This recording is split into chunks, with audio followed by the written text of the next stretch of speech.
Thank you to everyone for joining. We'll begin the webinar in just a few seconds.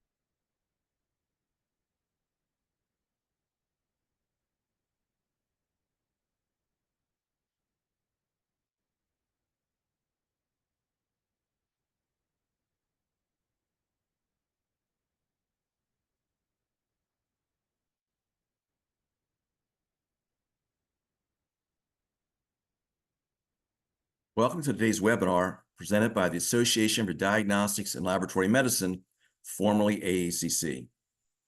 Before we begin, I just have a few housekeeping tips to share with you. First is that this webinar is not eligible for Accent Continuing Education credit.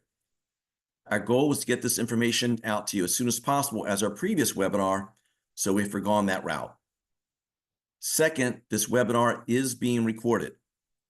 The link to the webinar will be sent to all registered participants once it is available, which is typically in a day or two. Third, we will have a Q&A session at the end of the webinar. You can submit your questions at any time during the presentations using the Q&A box, which you'll find near the bottom of your Zoom window. Please note, however, we will be holding these questions until the very end. Now that we have those comments out of the way, let's go ahead and get moving forward. It is our pleasure to bring to you this ADLM educational program. My name is Vince Stein, Senior Director of Government and Global Affairs here at ADLM, and I'll be your moderator. Our webinar today is Complying with the FDA's rule on LDTs, what you need to do and when. Since the publication of the May 6 FDA final rule on LDTs, the laboratory community has been struggling how to interpret what this new expansive rule means, how it will affect laboratory operations, and what laboratories will need to do to comply and when. Today, we have two excellent speakers who will put this rule in perspective and give you some insights in what you need to be doing so that you can be in compliance with the rule as it is gradually phased in. Our first speaker is Dr. Jonathan Gensen, the Chief Medical Officer and Senior Director of Governmental Affairs for ARUP Laboratories and Professor of Clinical Pathology with the University of Utah. Dr. Gensen is also a member of ADLM's Policy and External Affairs Core Committee, and he will focus his presentation on the FDA's Phase 1 and Phase 2 framework for implementing the LDT rule and the decisions that you will need to make as you consider how to respond to this significant rule. Following him is Dr. Stephen Master, who is the Division Chief and Director of Metabolic and Advanced Diagnostics at the Children's Hospital of Philadelphia. Dr. Master is also a past president of ADLM and currently serves on our Policy and External Affairs Core Committee. He will discuss things you need to consider as you prepare for Phase 3, as well as provide a brief update on the legal and legislative landscapes as they stand today. Before I turn it over to Dr. Gensen, however, I just want to mention that while our speakers today are very knowledgeable about the rule, you should consult with your regulatory and legal staff before you make any decisions affecting your laboratory. Also, please take note that both Drs. Gensen and Master are speaking on behalf of themselves and not their institutions. So with that, I'd like to go ahead and turn it over to Dr. Gensen. It is very good to be here today. I hope everybody can hear me okay. I am going to dive in and get started with the first part of our discussion. I'm really focusing on the phase-out stages and a little bit on enforcement discretion here in the first part.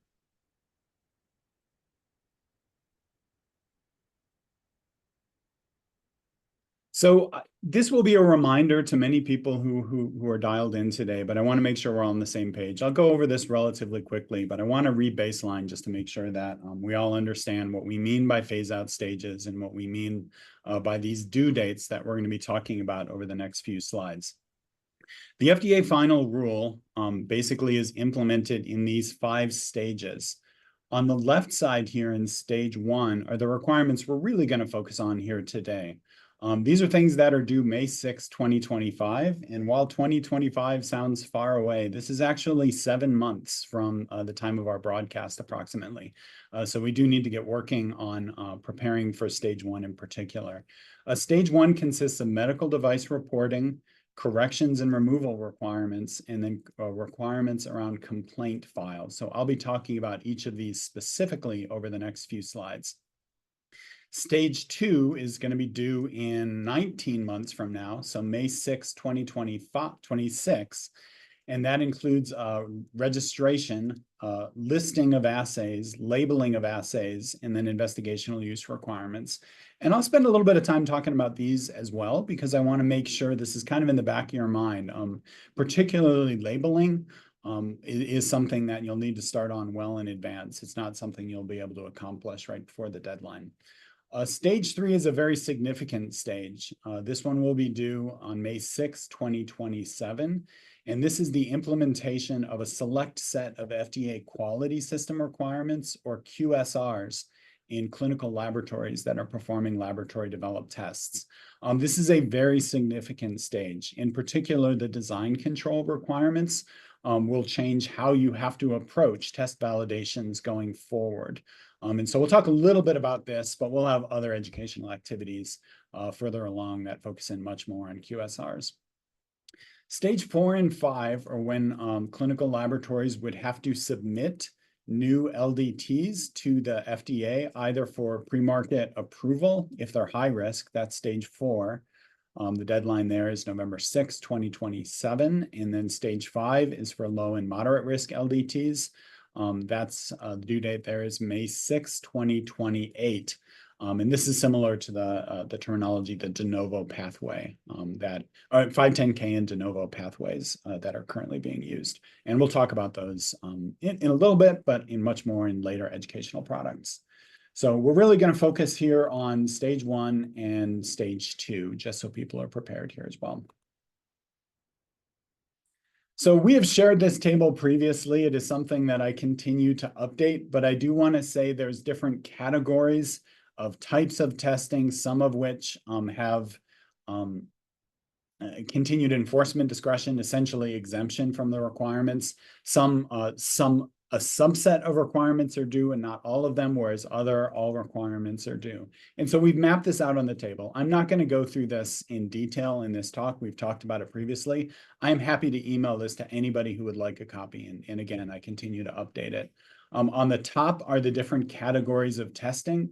On the left are the requirements binned by color into stage 1, 2, 3, 4, and 5. And then essentially in the yes or no indicates whether the requirements apply to that category of testing. And then you can kind of map out your individual types of tests and where they fall.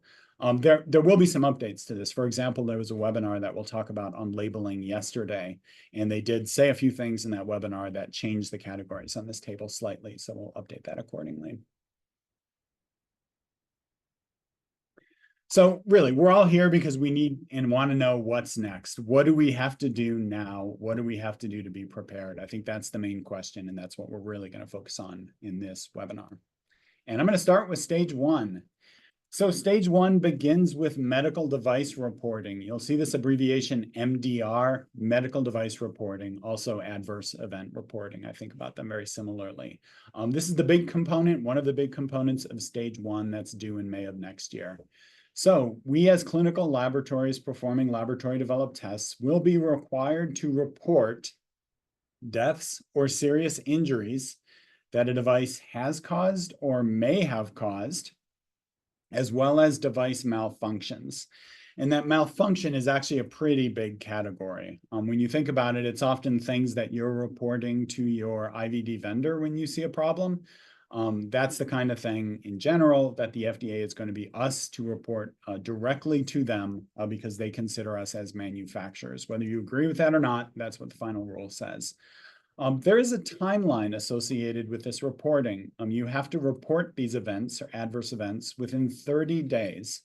There's a separate timeline, a shorter timeline of 5 days if a remedial action was required to prevent an unreasonable risk of harm to the public health. So if it's so urgent, you got to fix something immediately, you got to report those in 5 days. If it's another category of adverse event, you have to report those to the FDA in 30 days. Now I put this big yellow asterisk right in the middle of this box, right above written medical device reporting procedures. The rule and Code of Federal Regulations state that laboratories have to have procedures that outline how they are going to comply with medical device reporting. So within the next 7 months, we have to develop procedures on how we're going to comply if we don't already have them. So I wanted to call that out specifically. I haven't seen a lot, if any, good examples of template procedures out there on the internet, but I know we're all going to be comparing notes and talking to each other probably about what we've developed or concepts we've thought about including. They'll obviously have to be customized for individual sites and locations. The next box here, the fourth one from the left, says MedWatch Form 3500A. There is a form that we have to use for medical device reporting as manufacturers, and that is Form 3500A. I would strongly recommend, and I'll highlight this in a few slides, taking some time to get familiar with the content of that form, because there's many required fields specifically related to devices, and we're going to have to know how to complete that. There's also, I call this out specifically, there's some coding. Adverse event and product coding, but I want to talk about adverse event coding here in particular. There's a coding process to fill out a few fields on this form that describe the types of event, and then the FDA uses those codes to categorize these forms when they do their own analysis. So somebody from your laboratory or health system is going to have to be familiar with that coding so that we can fill out that coding appropriately. It's not as complex as billing coding and stuff, but you still got to learn how to do it. We're going to have to learn how to do that before May. The last thing I want to say in that box is something called an FEI number. That's an FDA Establishment Identifier number. I wrote that there on the bottom of the slide because I can't personally remember what it stands for. All of our labs or facilities are going to need one of those numbers to fill out one of these forms and to submit it to the FDA. So that's also something that we're going to have to do in advance and that they talked about in a webinar I'll mention in just a minute. So you've had an event, you filled out the form, now you've got to submit it to the FDA. There is a process for doing that. You can't just email it. There's something called the Electronic Submission Gateway, and there's 2 processes as part of that gateway. The first, FDA eSubmitter, is used for relatively low volumes of events, but you can also build a high volume system using HL7 coding if you choose to do so. So you have to choose one of those 2 pathways. And the key here is you have to enroll in advance to submit these forms as part of that gateway system. And that enrollment is going to take days to a week because there's some verification steps along the way to prove that it works. Because they want to make sure that somebody doesn't report an adverse event and then they never received it because people weren't configured correctly. So these are the key requirements as part of medical device reporting, and we'll talk about some of these over the course of the webinar in a little bit more detail as well. So when you fill out that form 3500A, it's going to ask for your product codes, potentially, or you'll have to share your product code for what your device was. They know that many LDTs don't have product codes because they haven't been submitted to the FDA previously. So one thing that they pointed out in a webinar a few weeks ago is that they've established some generic product codes that labs can use initially before their LDTs ultimately have product codes. And they announced 4 of these. The first one, SCH, was for LDTs that are approved by New York Clinical Lab Evaluation Program.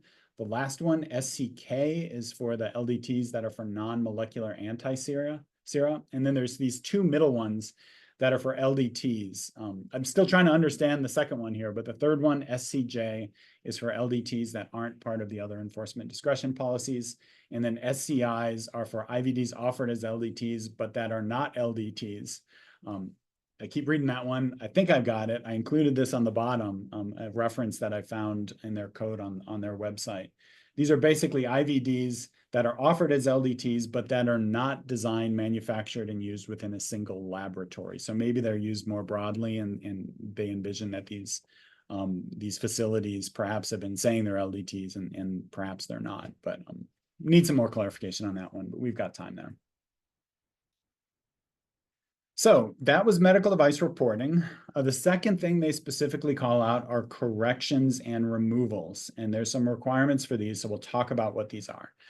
First is a direct quote from the Code of Federal Regulations.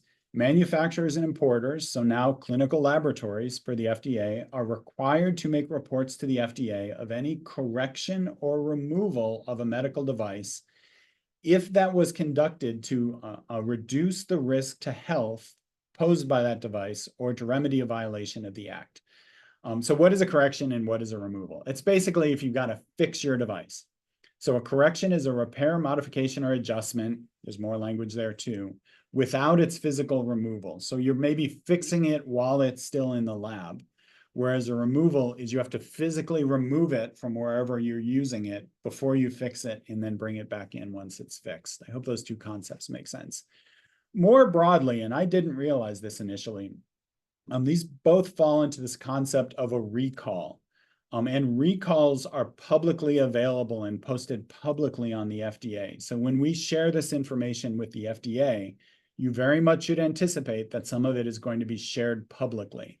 The reason why this is going to be pretty concerning is if you listen to the webinar, and I'll mention this in a little bit, that they recently hosted, they had a pretty expansive definition of what a potential correction would be. They included an example of a bad buffer that ultimately had to be replaced or fixed, and maybe that's a little bit more expansive than what we anticipated a correction might be. But obviously more to learn about here, but we're going to have to inform the FDA of these corrections and removals. The last thing I'm going to mention here under stage 1 is complaint files. And this is a pretty extensive requirement, so I would take some time trying to understand this as well and what the details of this really mean. So in brief, I've included this in the bullet points at the top. Each manufacturer or laboratory needs to maintain a system for complaint file handling. Each manufacturer shall establish and maintain procedures. So I highlighted that word procedures here too. You have to have procedures for how you're going to manage complaints and how you're going to receive them, review them, evaluate them. And this has to be done by a formally designated unit. So you're going to have to designate people or a unit within your institution that's going to manage the complaint file process. The procedures have to ensure that the complaints are processed in a uniform and timely manner, that you document oral complaints. So if somebody calls and says they think your test is broken, you've got to have a process for documenting and evaluating that, even if it's not written initially. And then you have to have a process for determining whether a complaint ultimately warrants escalation to medical device reporting. There's many complaints you may receive that don't ultimately need to be reported to the FDA, but you've got to have a process for how you decide and move between those two groups. So there's specific descriptions within the Code of Federal Regulations on reviewing and evaluating complaints, how you investigate them, how you store them as records. So the big key here is you've got to store records related to these complaints and how they're evaluated and make them available in future inspections by the FDA. You have to have designated individuals doing this work. And then you have to store separately, or at least within a subsection of your storage system, those that are ultimately determined to be medical device reportable events. Because if they do inspect you, those are the ones they're probably going to focus on, and they want those in their own designated area so they don't get lost. In a prior webinar, they described what the core components of a complaint and investigation record are. So these are things you're going to want to incorporate into your policy or procedure. You need to document the name of the device that somebody is complaining about, the date the complaint was received, whether there's a unique device identifier or product code associated with that device, the name, address, and phone number, and essentially contact information of the person making the complaint so that you can reach back out to them if you need to, the nature and details of the complaint, the dates and results of your investigation. So you got to document how you investigated it, any corrective actions that were taken, and any replies that you provide to the person who made the complaint. It's a pretty extensive requirement. It's something that we have to become familiar with before May. So I've alluded to this a few times. The FDA hosted a webinar on medical device reporting specifically, where they talked extensively about medical device reporting, corrections and removals in complaint files. They include quality system complaint requirements. Technically, complaint files is part of the QSRs, which would otherwise be in stage 3, but they moved those to stage 1 because you can't actually do reportable activities if you don't receive the complaint. So it does make sense that they fit together. I've included the website address on this slide for this webinar. Both the presentation and the slide deck, and I believe the Q&A answers are all posted on the FDA website here as well. I'm not joking about this. This sounds silly, but I'm just going to call it out. Watch it, ask your colleagues to watch it, and then watch it a few more times, because these are really the core requirements of what's ultimately due this upcoming May. What they don't share is what your policy on medical device reporting and complaint files needs to look like. So that's something you're really going to have to create and hopefully refer to other policies that may be useful here as well that you might already have for adverse event reports. So, and the key issue here is, what do you got to do now and when is it due? And I tried to kind of brainstorm a possible approach. I want to be really cautious here to say this may not be appropriate for you. Talk to your own compliance team and find something that works for you. But I thought a reasonable approach could be, over the next couple of months, so September through December, really familiarize yourself with medical device reporting, corrections and removals, and complaint files. Read the actual Code of Federal Regulations. On that giant table I showed earlier, there's links that go directly to the Code of Federal Regulations for each one of those requirements. They're not an easy read necessarily, but that's the source that you're going to have to refer to. The second bullet point I'll make here, I think, is really important. Engage with your corporate compliance team to determine who ultimately is going to manage this process. Is it the lab? Is it the health system compliance office? You really want to sort that out in advance before you do a lot of legwork.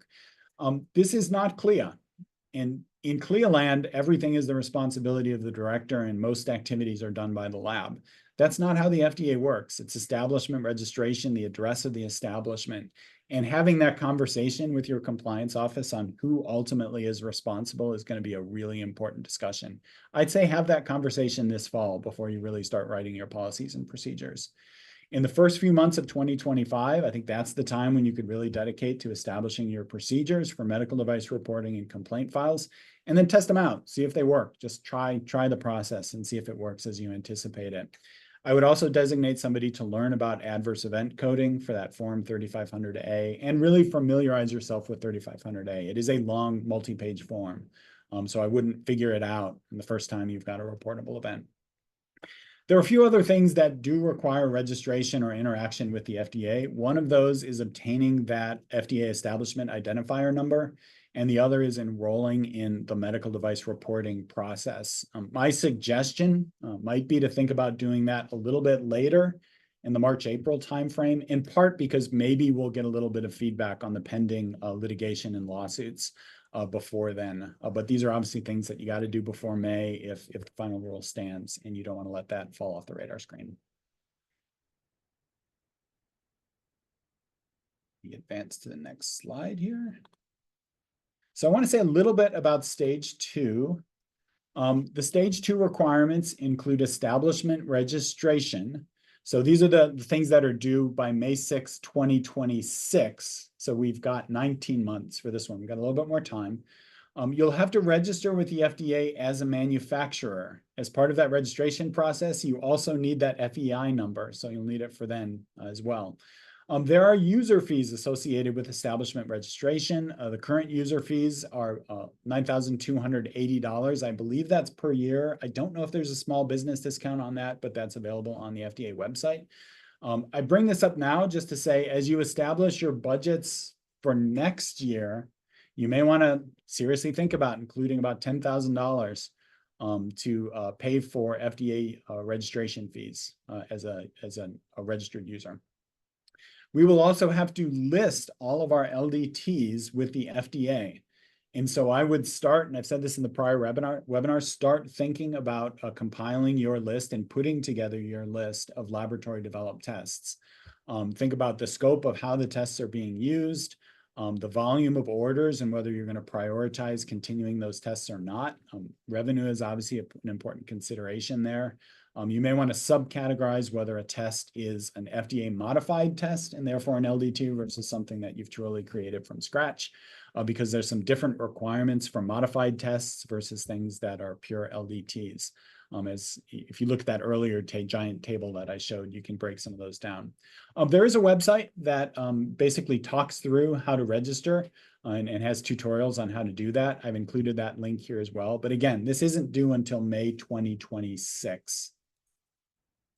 What is a bigger deal, also on that same timeline though, is device labeling. And the FDA just hosted a webinar yesterday on device labeling with a ton of information that's specific to in vitro diagnostic test systems. So the slides are now posted on the FDA website if you go to this address. I'm happy to point somebody to that website as well. The presentation wasn't posted. The oral video presentation wasn't posted as of this morning, but that should be up within the next week or so, I would assume. So labeling is a big deal. This is not just putting a sticker on a box. This is essentially all the information you've got about a test that typically would be included in something like a package insert, along with any type of distributed material like advertisements or patient collection forms or things that your lab is distributing so that a patient or provider knows how to collect the specimen appropriately or know how the test works. This is a ton of information, and it's got to be compiled in a way and in a format that the FDA is used to using and that they'll expect to see with the information in each subcategory. Basically that keys them to the core information about your test. This also includes performance summary data for your test. So what I would strongly recommend doing is picking up a package insert from your closest FDA cleared or approved test, looking at those categories in the package insert, familiarizing yourself with those categories, and then watching and rewatching and then watching again that FDA webinar. Because there's a ton of information there to learn about labeling. This is not something you're going to be able to do immediately before the deadline and get it right. It's something you're going to have to do in advance. So start learning about it now. And there is also an introduction to medical device labeling website on the FDA page as well. So I want to point people there too. I'm not going to talk about this much. There are investigational device exemption requirements as part of stage 2. If your LDTs are being used as part of clinical trials, some of these requirements may or may not apply to you. There are some exemption categories that make this a little bit easier though. So if your test is non-invasive and if there's not a confirmatory test or if there is a confirmatory test that's associated with that particular test so that your investigational device isn't the only source of information. There's some exemptions here. So some people watching this may apply to them. This may not apply to many people watching this. But have your clinical trials folks take a look at this and see whether it does or does not apply to you. Last thing I want to say before I turn this over to Dr. Master is there are some databases that I think you should become familiar with. The top one here is the MAUDE database, the Manufacturer and User Facility Device Experience Database, MAUDE for short, is where all those adverse events are posted in a de-identified way. So I would strongly recommend looking at that database and looking at some medical device reporting events to see what your information is going to look like when you submit it. That's a good way to kind of familiarize yourself with what's going to be done with that information. I'd say the same with the medical device recall database. Look at what recalls look like so that you're better prepared to submit your corrections and removals. And then for stages 2 through 5, there's 3 other databases: establishment, registration, and listing. See what that looks like, what it's going to look like when you're listed or registered with the FDA. Product classifications are something we're all going to have to get familiar with. We're not quite there yet, but we will get there. There's a good database for those. And then there's databases for 510Ks, de novos, and pre-market authorizations where you can see how that information is shared publicly. It's also a good way to see what IVD vendors did. So maybe you can model on some prior experiences for ones that were successfully reviewed. With that, though, I am going to turn it over to Dr. Master. Thanks, John. So here we are in September of 2024. This is the second webinar, and you've just heard Dr. Gensen talk to you about the things that probably are at the top of your mind. How do I comply with stage 1 and stage 2?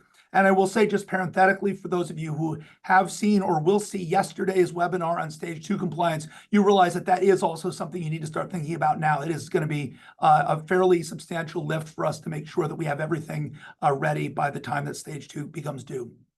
But what else should we talk about today? What else should be on your radar in terms of considerations? So I want to talk a little bit about stage 3 compliance, which really may seem to be looking ahead. Then I want to spend most of my time talking about how you'll make decisions and talk a little bit at the very end, just very briefly, about the reality of dual regulation and a few remaining uncertainties. So you already know about what we have to do for stage 1 and 2, and that takes us into 2026. So why would we think about the next stage? Why would we think now about something that isn't due until May of 2027? Well, first of all, let's just remember what's in stage 3. As you saw from Dr. Genzen's slide earlier, the stage 3 has the FDA quality system regulations that are in 21 CFR 820.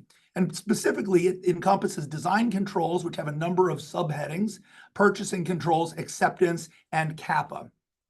Now, one of the things that you need to remember when you think about the scope of this is that in the final rule, the stage 3 compliance was acknowledged by the FDA to be substantially more expensive than stages 1 and 2. And that was, in fact, the rationale for why there were certain enforcement discretion decisions made about existing LDTs, as well as those that fall into the unmet need category.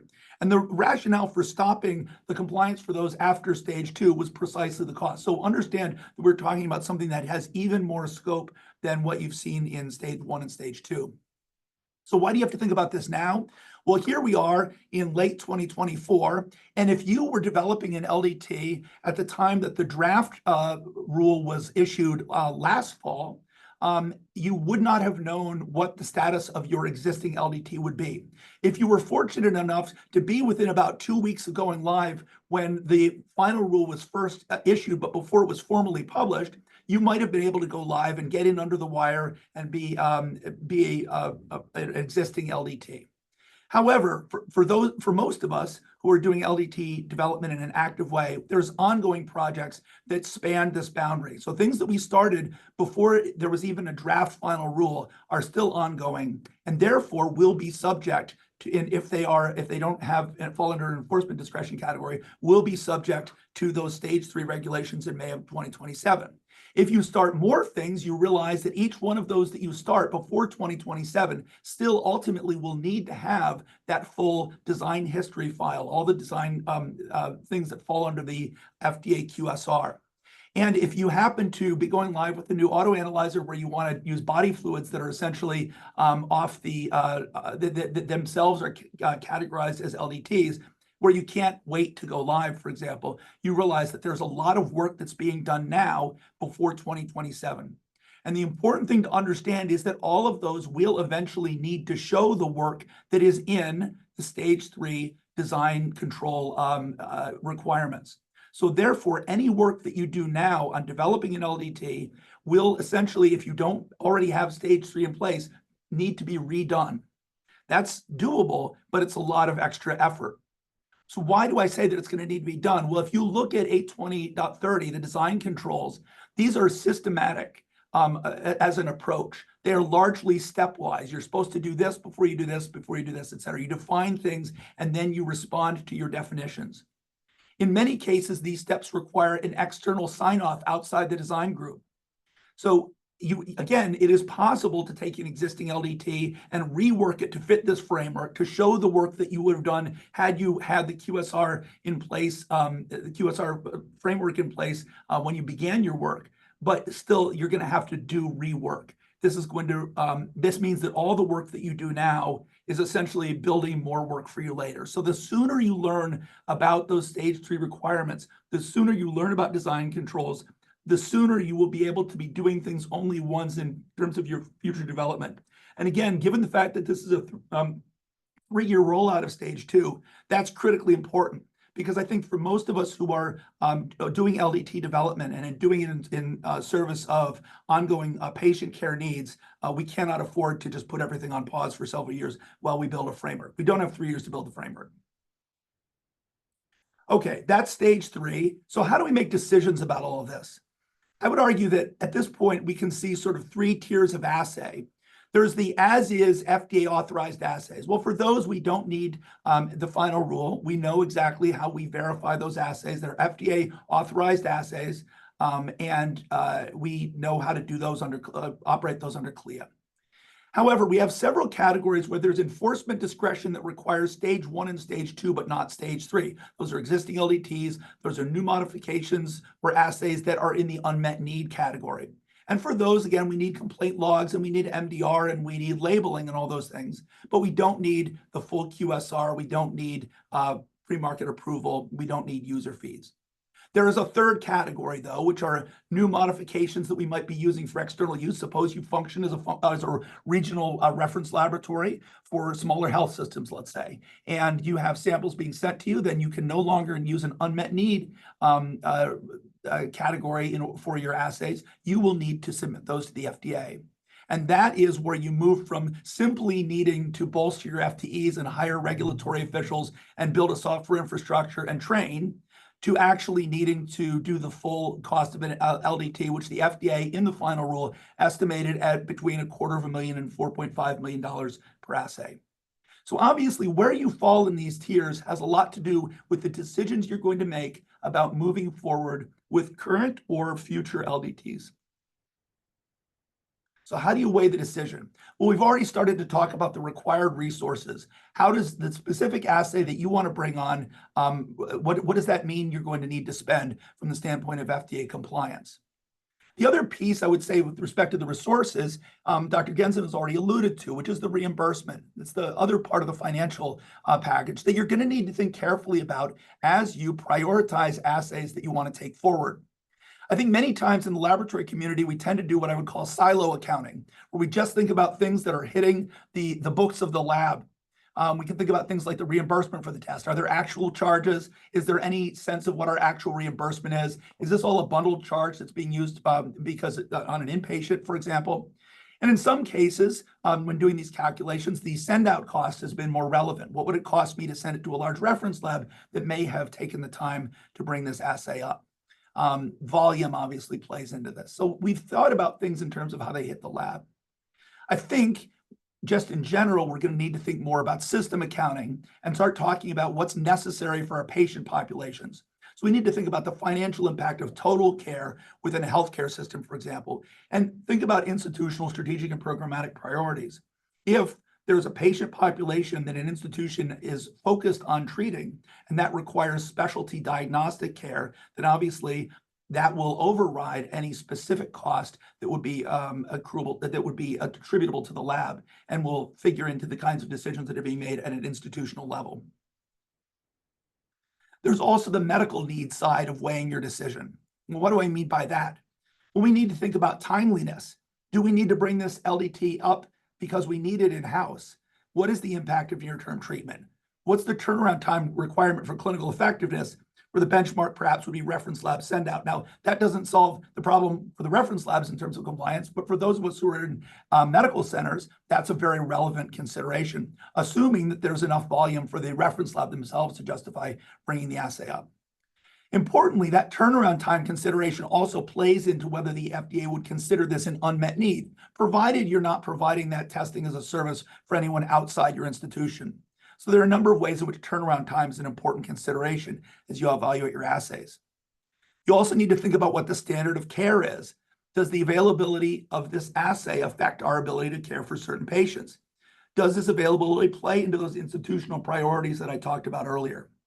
So again, if you are a healthcare system laboratory, I think these are the kinds of things that we need to be thinking about as we weigh whether it is worth the cost of compliance.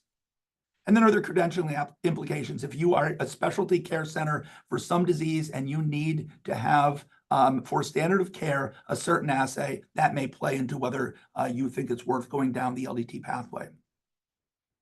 I'm going to give you 5 quick examples from our own institution. Now, I realize that these don't apply to everyone. I'm giving you an idiosyncratic view of my own labs, but I wanted to just let you know what our thought process is on some of these issues. Just to give you, we don't necessarily have answers, but these are the kinds of things we're thinking now in year 1.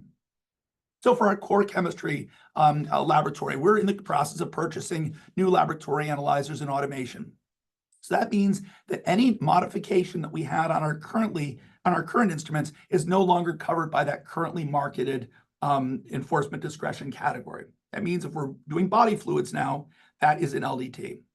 And these are all new LDTs that did not exist before. So as an example, currently we test ferritin, and we've extended the dilution range 8 times beyond the manufacturer to cover numeric results for patients in cytokine storm. We have patients who receive CAR T-cell infusions, and those patients may be susceptible to cytokine storm. We need to be able to measure ferritin. So there's a turnaround time for emergent use. We can use the unmet need category. We may also, in this case, this would be a best case scenario, be able to use call this a minor modification. I think there's a lot of clarification that's still needed about what constitutes a minor modification. But if you look at Dr. Genzen's chart at the beginning that he showed, there's a minor modification column, which may lessen the burden for compliance. Still, we would need the stage 1 and stage 2 compliance, but not necessarily things beyond that. What happens if we were using this as in the unmet need category and another manufacturer released an extended range assay? Well, what then? Then we certainly can't say that there's not an FDA approved assay or FDA authorized assay on the market. And I think that these are open questions for us as to how we would handle that situation. Core chemistry, additionally, free albumin on our current platform is approved for plasma and serum. On our new platform that we're about to purchase, it's only approved for serum. And yet 83% of the samples that come into our lab are plasma. Can't use the unmet need exemption because our current vendor has approval for plasma. So what are our options? It's absurd for us to get full FDA approval just for that.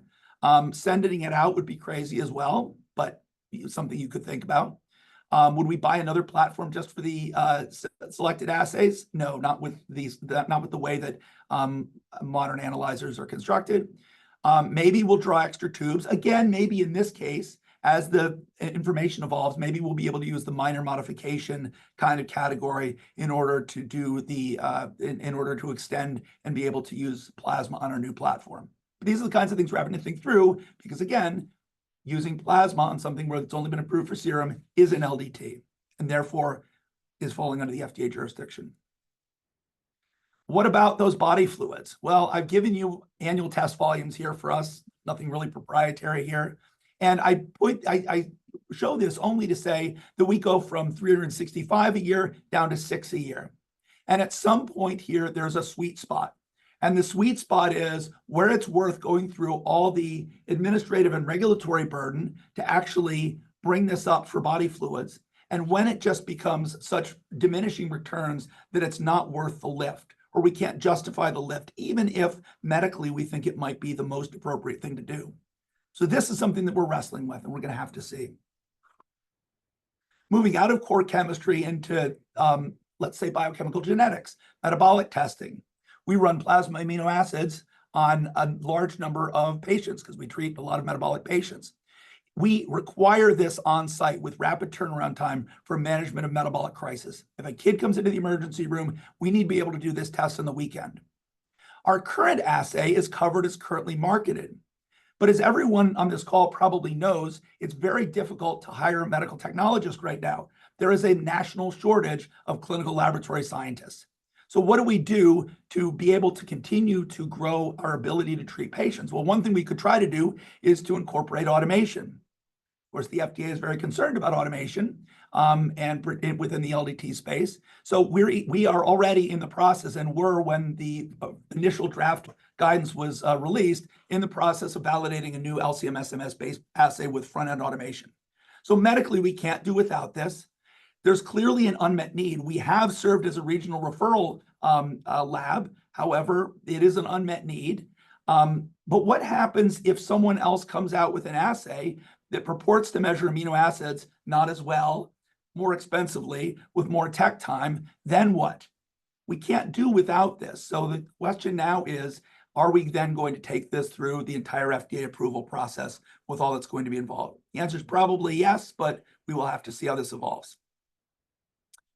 And I'll leave you with this one, which is, again, something for rare disease testing, and that's mitochondrial testing.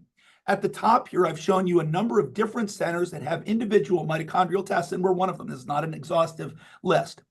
But the important thing to see about this list is that even for ones that superficially seem that they're named the same way, they're actually testing different things. And for complex patients, we need access nationally to all of this testing.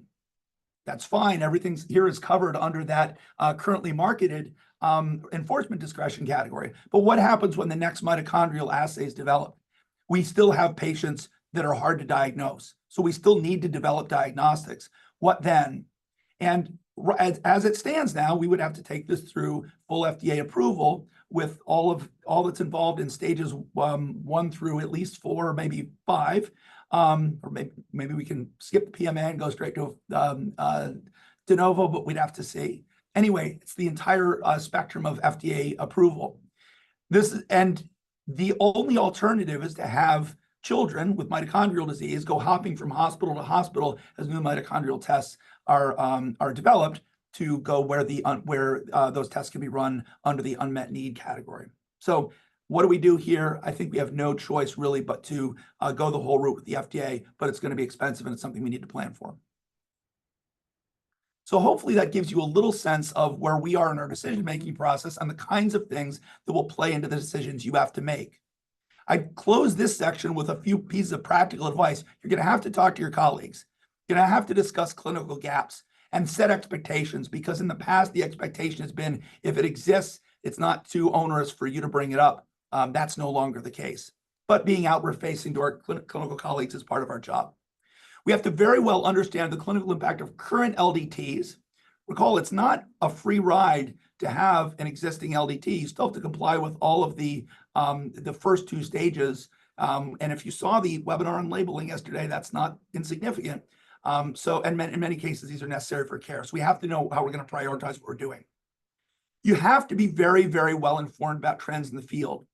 If you think that you're going to buy a mass spectrometer today because you need to develop a mass spectrometry-based endocrine testing for yourself and, let's say, a regional referral base that comes to you, then you'd better be very well aware of whether someone else is coming out with a similar technology platform through the traditional IVD approval process in the near future, because otherwise you will be stuck and you won't be able to run without going through full FDA approval. And that, of course, those decisions are going to need to be synced to your capital approval cycles.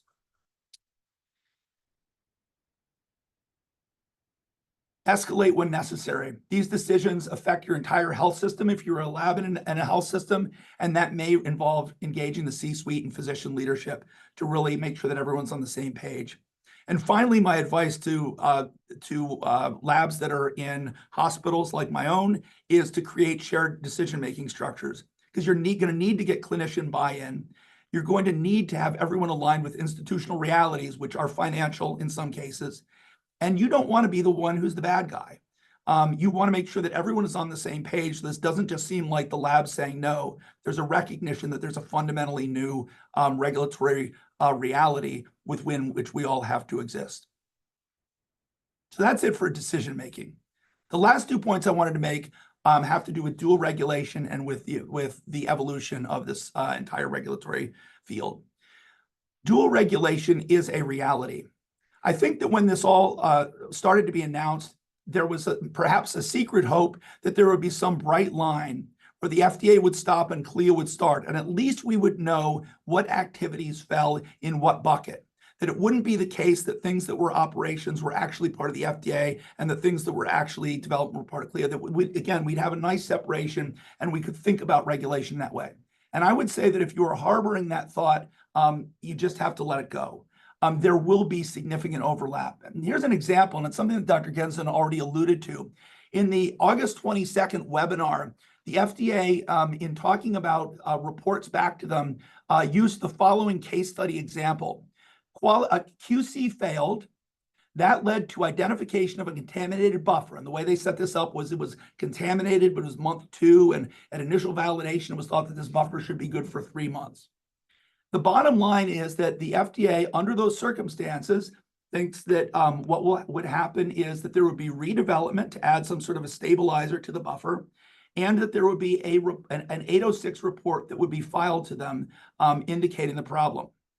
Now, I would guess that there is no one who's using a current FDA authorized assay who, if they found this, would think that this was going to be reportable to the FDA. But under these circumstances, it appears that for us who are running both pieces, the development and the running of the test, we do need to report this failed QC and escalate it back. I think that changes fundamentally how we operate. Really says that there's no clear place that manufacture ends and operation begins. If it's a problem with the buffer, then essentially any mistake that someone made with an SOP could be considered a design flaw in perhaps the same way. And I think that wrestling with this is really going to be difficult for us. Does PT failure indicate a problem with operations or with design? Or is a problem with operations inherently a problem with design? If operations fail, is that a design problem? The one other thing I'd say about this, in addition to just being, us owning the fact that there's just going to be a huge overlap in regulation, is that I think that as laboratorians, we're going to have to rethink how we use existing FDA-approved assays, because if this is the bar for reporting, again, in my experience in laboratories, I can't imagine that a failed QC leading to discovery of something with the buffer, we would view that as a win. Hey, we caught it on QC, no patient results went out, fantastic.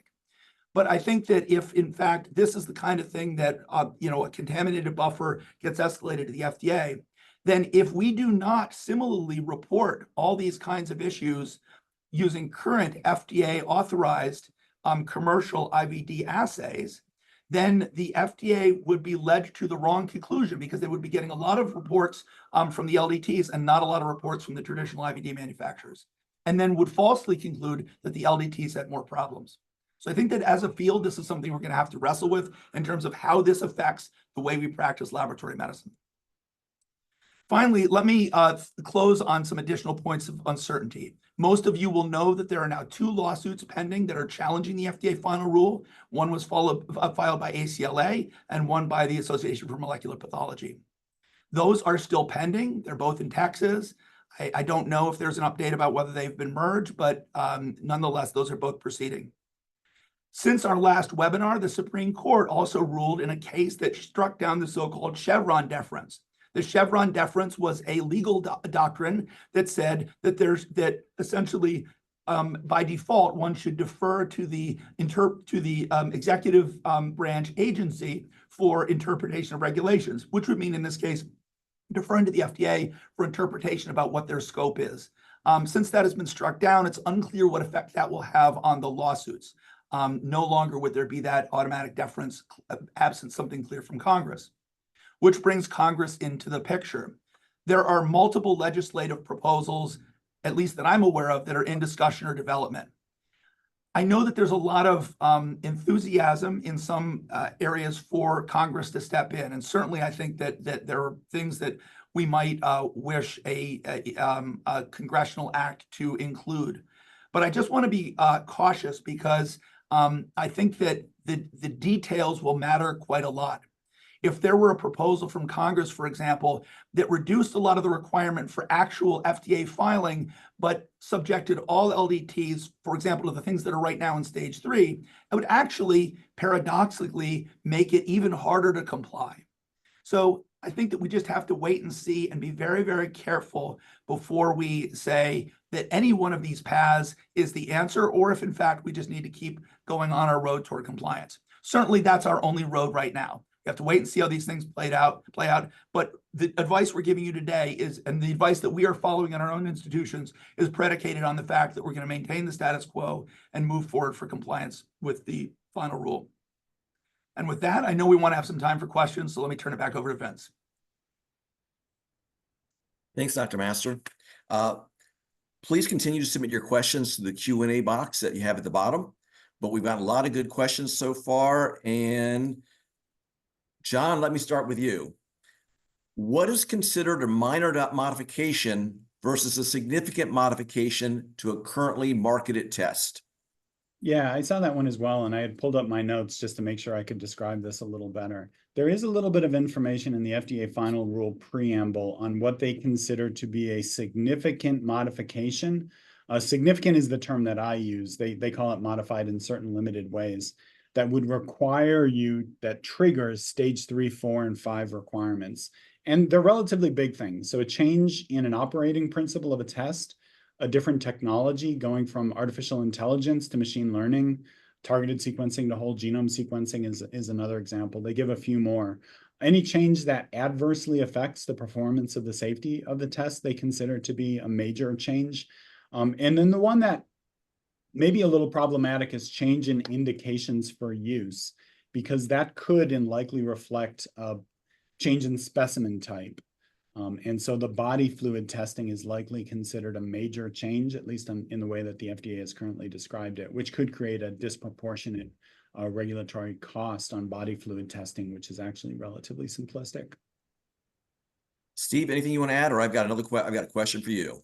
No, I think that's exactly right. And again, figuring that out, one of my examples actually was, as you saw, about body fluid changes, and that makes a tremendous difference. Particularly again, if you are in the life cycle of your automated core, let's say core chemistry analyzers, where you're bringing in new instruments and therefore would have to recreate some of those modifications, and would no longer be currently marketed. All right, Steve, here's one for you. Is an assay that was developed but has been out of service prior to the final rule, can you revalidate it, return to service, and have it considered as an existing LDT? Well, Vince, you seem to always give me the zingers. I don't know how the FDA would view that. I mean, I would try to make the argument that it was previously marketed. You're not changing the LDT. When you say revalidated, are you bringing it back up and verifying that you met the performance characteristics that you validated earlier? I think a lot would depend on exactly how that was phrased. That would be my take. I don't know, John, what do you think? Yeah, very similar take. I mean, if you're changing it as part of that validation, it's probably really hard to justify that it's not different. But if you're just bringing it back up and it was previously currently marketed, there may be a different argument there. But there's some serious subjectivity here and risk associated with those decisions. All right, John, does each lab need an FEI number, or can a health system have one code for all labs? I saw that, and I actually don't know about the FEI number. There may be some synergies you could do as a health system for reporting adverse events from various sites within your system. I think there are some also possibilities for reporting certain types of events in different timeframes that you can negotiate with the FDA. But I actually don't know about FEI number. I'll have to check on that one. Steve, could you clarify whether turnaround time would qualify under the unmet need category? It sounded like cost and turnaround time would not qualify from past webinars and the final rule. Cost does not, quality does not, but turnaround time does. So turnaround time is one of the things that the FDA calls out as something that you can use because it's really integral to your ability to meet the medical need. I mean, it's not just turnaround time per se, it's that it has to be turnaround time that makes a difference in patient care. So for example, for us, running amino acids in-house is necessary because we've got a kid sitting down in the emergency room who needs to know what the next step in treatment is. We can't send that out and wait 3 days. So there, it's very clear that we can use that to qualify as an unmet need. But recall that the real twist in the unmet need, and I saw this in another one of the questions, is that if you are using unmet need to give you that enforcement discretion, then you are not able to do outside testing. Okay. John, how can the FDA claim to be able to inspect compliance for all these rules for every laboratory in the US does LDTs? I guess the question is, can they do this? Do they have the ability to do this? That's a really good question. It's why they've tied this so strongly with the user fee negotiation schedule to hopefully get additional resources that potentially could help if they could find the people to do this. It also became apparent in the webinar yesterday, and they've alluded to this as well, that the stage 2 labeling and listing process is really how they anticipate getting visibility to LDTs to decide where to focus more and where the risk is. But when you really take a couple of steps back and think about this, that's its own type of review. I talked to Steve about this. That's its own type of review. And I don't know if they have the capacity to do that type of meaningful review with tens of thousands of submissions that they would be receiving by May 6, 2026. All right, I Steve, just you want have to another. say, Oh, go ahead. I agree. I agree. That to me was the thing that jumped out on the webinar most strikingly yesterday, is the realization that they're expecting that full package insert, all the, buttoned up clinical validity and all the patient populations, all that data goes in the labeling, which is submitted for absolutely every LDT, including the ones that you were running before May 6th, 2024, including all the ones that you might be running under an unmet need. So it's almost like there's a mini PMA. It's not actually pre-market approval, but it is a submission to the FDA that includes data that they evaluate for everything. All right, Steve, you questioned the ones I choose for. Here, I have another one for you, though. Going to test your knowledge here. Given the discussion of modified FDA-approved tests, what is your impression as to what major testing manufacturers are going to do to lessen this burden on their client labs? Can labs put pressure on device manufacturers to meet this need instead of hundreds of labs trying to independently do this? Certainly, yes, and I think that that's a very appropriate thing for the field to do. And I mean, a trivial example is the stuff we're bringing in that's only approved for serum and not for plasma. That's something that a manufacturer could handle once for everyone. The reality, though, is I think manufacturers, like everyone else, do not have infinite bandwidth. And so prioritizing is always an issue. And so what do you want them to spend their time doing? Do you want them to spend their time looking at additional sample types? Do you want them to spend their time developing other tests that they then take through the FDA that meet medical need? I can't tell them what to do. And certainly we as a field can speak, but we just have to understand that there are always other realities that are going to limit what's possible. There was All right. a Q&A as part of one of the recent webinars that the FDA did, where they talked about how clinicians use tests. And I do think there's some implication here as well for body fluid testing in that analogy. Basically, the FDA is saying they're not regulating how a clinician uses a test. As long as they have an appropriate provider-patient relationship, it's up to the clinician to decide how it's used. So part of me, in reading between the lines there, wondered if, can you just respond to body fluid testing by not having body fluids on your menu and just clinicians order them and use them for however they like? Now, there's clear implications to that. There's probably regulatory risk associated with that. There's real risk associated with errors in reporting if you don't have body fluid orderables. You can imagine clinicians getting mixed up. But I wondered if to some extent, maybe the FDA was hinting at what clinicians can do versus what labs can market that they're doing. And those are different things when you really think about it. Right, John, Yeah, I mean, I agree with you. I think there would be huge CLIA risk to the lab. Yeah. I would expect us to get absolutely crushed by that one. I do know that they're trying to, I mean, I've always taken them to be saying, if a clinician wants to order a test and you've listed what the indication is and they want to order for a completely different indication, then they're allowed to do that. And that's their own business. We don't police what the indication is for the order. That raises all the other things we've talked about in the past, which is what happens if you as a laboratorian in a collegial, setting in a hospital are questioned about your test. What are you allowed to say? Are you a manufacturer or are you a medical colleague? I would argue you're a medical colleague, but I think there's a lot of interesting things that are undefined there. All right, John, back to you. Most of our impacted tests are modifications of an FDA-approved assay. Where's the line drawn for reporting responsibility between the vendor of the approved platform and the lab? For example, if we added a new specimen type to a platform, but the error is with the approved specimen type, does that mean that responsibility falls to the original vendor to report? We're going to have to define those boundaries, and I think we're going to have to be clear about them. If we see an assay where the FDA cleared and approved specimen type doesn't perform as expected, that's a vendor responsibility, I would think, for reporting. And we obviously have an obligation to report that to the vendor. If we are using that assay for an unapproved use that's been validated as an LDT, I think the FDA would say that responsibility would fall on us, and a vendor would likely not accept that responsibility, certainly if they hadn't signed off on that use case. But there's going to be really muddy middle grounds for those things, and denial of responsibility in some circumstances. So I could see this getting a little bit ugly.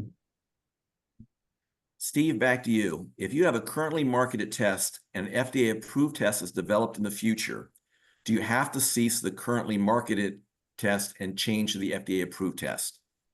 No, as far as I can tell, if you have a currently marketed test, you are in a different category of enforcement discretion. However, if it's before May 6th, that's a different bucket.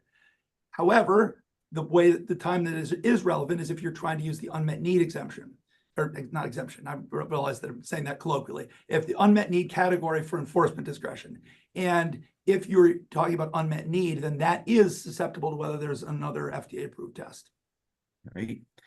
I'm going to fit in two more questions here. John, will the fees be per assay, per lab, or per healthcare system? And that's the all of the above answer in some ways. There are user fees that are per lab or establishment. An establishment is based on address. The submission fees, the 510(k) submission, pre-market authorization, and de novo, those are all per assay. And I suspect the FDA would consider them per assay at location, but I don't 100% know that in a larger corporate entity. But the FDA is really oriented toward address and establishment. All right, here's a good one, last question for both of you. What is your perspective on the impact of FDA oversight on current laboratory director discretion in laboratory operations?